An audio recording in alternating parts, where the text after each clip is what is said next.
Bloop. What's good, man? What's happening? Hey, real talk though. Real talk though. YouTube on some whole shit though.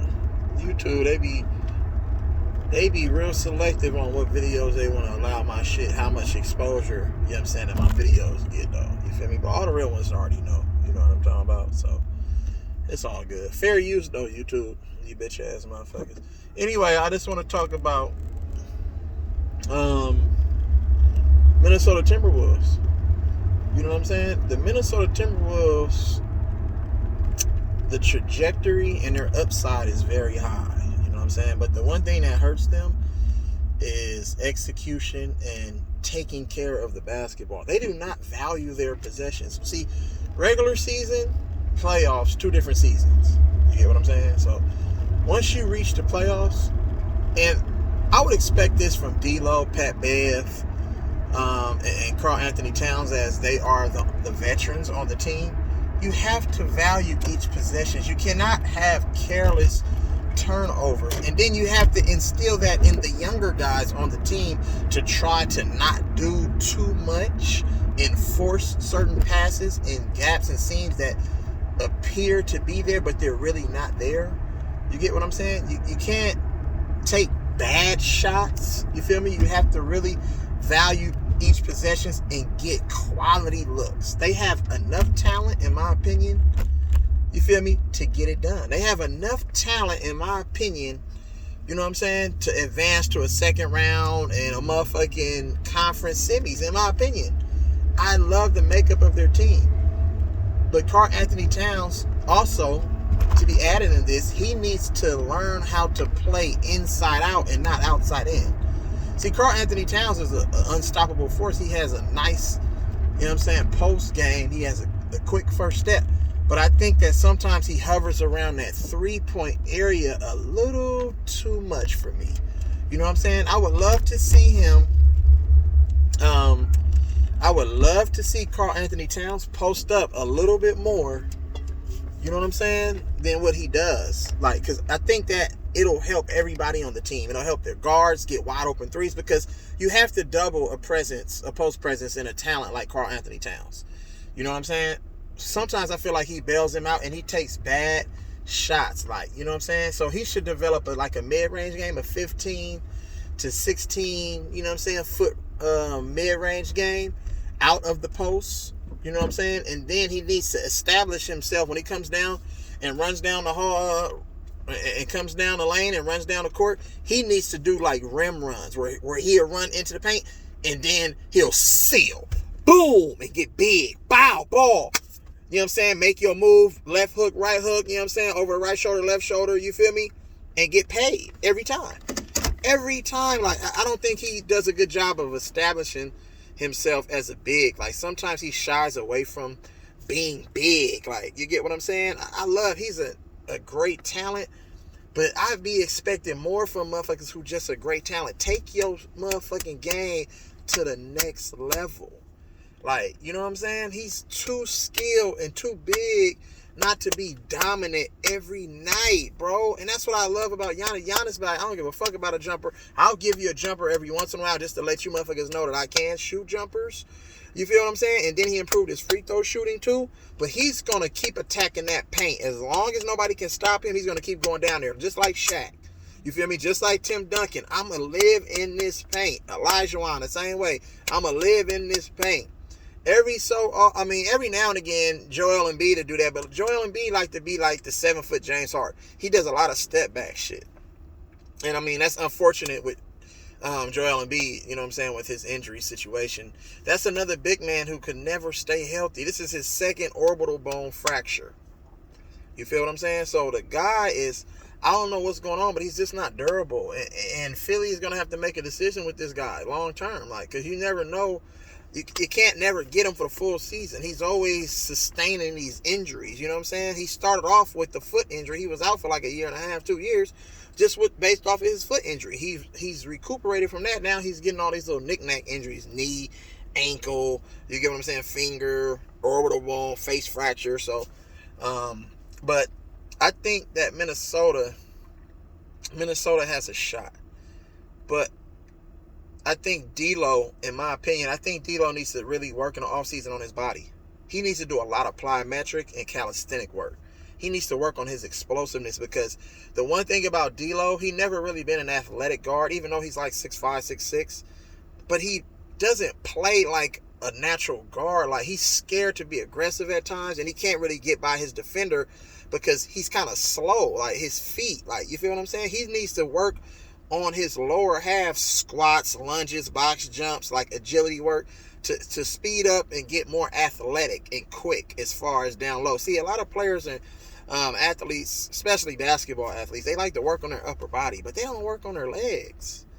I'm like, how you gonna be big up top, nigga, and small down low? Now you look like a motherfucking now you look like a motherfucking tube of squeezed toothpaste, nigga. You know how when you squeeze a motherfucking toothpaste and all the toothpaste be at the top and then it be flat, nigga, on the bottom? That's how a lot of these athletes look. You can't look like a puppet master, nigga, where you're big up top, nigga, skinny down low, nigga, or big or skinny up top and then big down low, nigga. You know what I'm saying? Even that shit out, bro. Work on your motherfucking game. See, D'Lo has regressed, and that's why motherfucking Minnesota is struggling in this series. You know what I'm saying? He needs to get back to the D'Lo that was in Brooklyn, who earned that contract that, you know what I'm saying, that the Warriors gave him in that sign and trade. You feel what I'm saying? But D'Lo, and he's a veteran, he needs to bring these younger guys along. Like, you know what I'm saying? They have something special brewing over there. You got down there like a big three in D'Lo, motherfucking Cat and Anthony Edwards. I like what they got going on. And keep motherfucking the heart and soul of the team is, you already know the heart and soul of the team is Pat Bev. So, you know what I'm saying? I think that's how I assess Minnesota. D'Lo, you know what I'm saying, valuing each possession, getting quality shots, and fucking Karl Anthony Towns. If they can get those three, bro, what I just, you know what I'm saying, mentioned to you guys, Minnesota can be very dangerous. I understand that they're young, but still they have three veteran players. You get what I'm saying? Who can bring them along. So if that's no excuse, when you have veterans like that and veterans that's still good in this league and at the top of their games, then, you feel me? Then you can work with that. You feel me? And this is good experience for the coach, first year coach. I forgot his name, but he did a good job with Minnesota this year. You know what I'm saying? They're back in the playoffs. First time since like 2015, 16, something like that. You know what I'm saying? So I like what they're doing. You know what I'm saying? Or 2017, something like that. But I like what they're doing. You know what I'm saying? That's how, and I'll be rooting for them, bro, because I just want to see them do good. Because Minnesota ain't been good since the Kevin Garnett days, bro. Real talk. I don't count that last season when they had Jimmy Butler and D Rose. I mean, yeah, they made the playoffs, but still, those players, they wasn't building up with Jimmy Buckets. You know what I'm saying? So he had to get out of there, and Tom Thibodeau. But Minnesota haven't really had too much to cheer about over there. You know what I'm saying? And I don't want Karl Anthony Towns' career to go to waste. Like, you feel me? If you're going to follow behind the footsteps of the greats like, you know, Tom Gugliotta and motherfucking Joe Smith and motherfucking Kevin Garnett, Stephon Marbury, Latrell Sprewell, you feel me? So on and so forth. Sam Mitchell. Yeah, I like Sam Mitchell. You feel me? Motherfucking. Who else was over there? Nigga, what's the name? Terrell Brandon. Niggas don't remember Terrell Brandon, nigga. TB, nigga, had game. Niggas forgot about TB. But anyway, man, I like what they got going on. You feel what I'm saying? Sebastian Telfair was up over there. Yep. Followed his cousin, Stephon Marbury. But I like what Minnesota doing, bro, and I be rooting for these young teams. I love, like, to see the young talent, like, prosper and develop.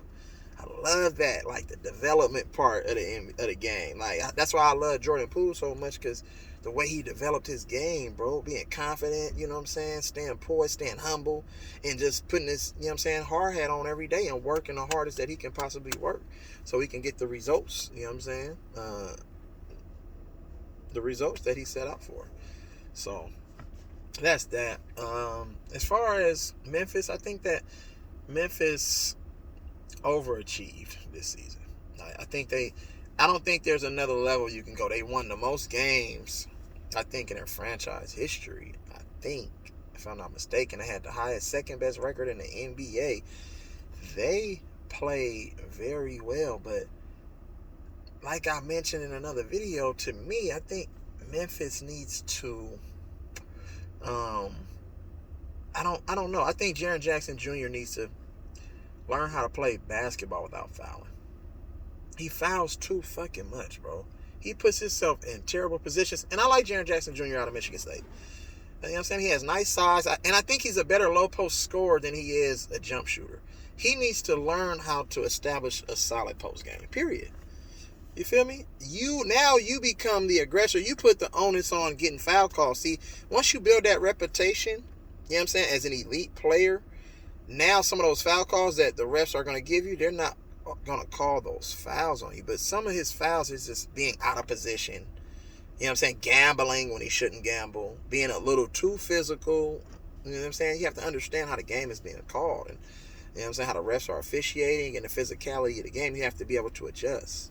You get what I'm saying? You just can't come out there and just play one way, you know what I'm saying, the whole game. You have to make adjustments throughout the game as a player. You know what I'm saying? So, I like Jaren Jackson Jr. Desmond Bane, I love his heart. You know what I'm saying? I love his tenacity. But I don't know if Desmond Bane, they're going to have to choose out of Desmond Bane and Dillon Brooks. Dillon Brooks out of Oregon, he's an okay player. You know what I'm saying? He just reminds me of he reminds me of Danny Green, a young Danny Green. Like, you know what I'm saying? I love his tenacity, but sometimes I feel like he be like just relax, bro, cause he be feeling like he's a superstar and he's really not that good. Like, you know what I'm saying? He's exceptional. I'll take him on the squad. You feel what I'm saying? But he gonna have to leave the tranny at the crib, though. You feel me? You can't come fuck with one of my squads, nigga, and bring them other motherfuckers with you, nigga. You don't have room for them, okay?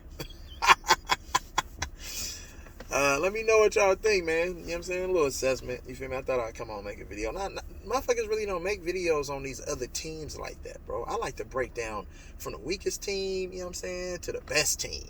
Like, I'm going to bring some shit on the Oklahoma City Thunder and what they got going over there. You feel me? So, I'm going to keep coming with shit. I like to break down the game, you know what I'm saying, and give it to y'all, you know what I'm saying, from my perspective. So, let me know what y'all think. Like, share, subscribe, man. Real E-Leezy. You know what it is. Get it out the mud.